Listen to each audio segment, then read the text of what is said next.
starting point. Okay, so first what we're gonna do is we're gonna draw a triangle, and we're going to label the angles A, B, and C, and we're also going to label the sides A, B, and C. So we know that the plane travels along a runway that's 800 meters, so that gives us A, and we know it takes off at 10 degrees, which gives us angle B, and then we know that it also travels further at 1000 meters, which gives us C. Now we want to find B. To find B, we're going to use law of cosine, because we have two sides and an angle, and law of cosine here is going to be b squared equals a squared plus c squared minus 2ac cosine b.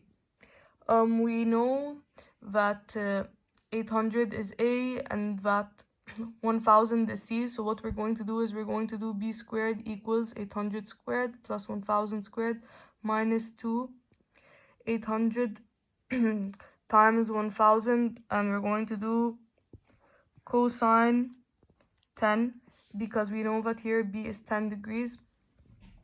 And then the answer that we're gonna get is 6130, and we're going to square root on both sides because it's b squared. And then what we're gonna get is b equals 253.6. So now we've solved for b, and we're gonna solve for a, and we're going to use law of sine, because we have an angle and its opposite, and here that's b and b, we have an angle and its opposite. So law of sine is sine a over a equals sine b over b equals sine c over c. And what it basically is like this. Sine a is basically the angle and a is the side, so it's basically angle over side. So what we're going to do is we're going to do sine a over 800 because we have 800 here.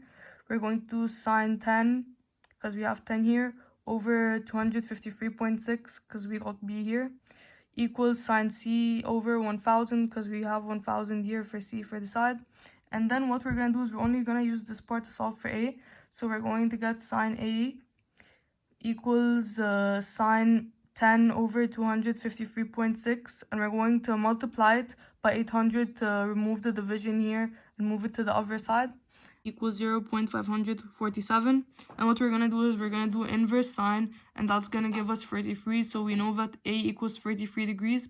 We also know that all the angles in a triangle add up to 180, so we're going to do 33 plus 10, which are our known angles, and we're going to get 43. And then we're going to do 180 minus 43 equals 137, and that's going to give us C, which is 137 degrees.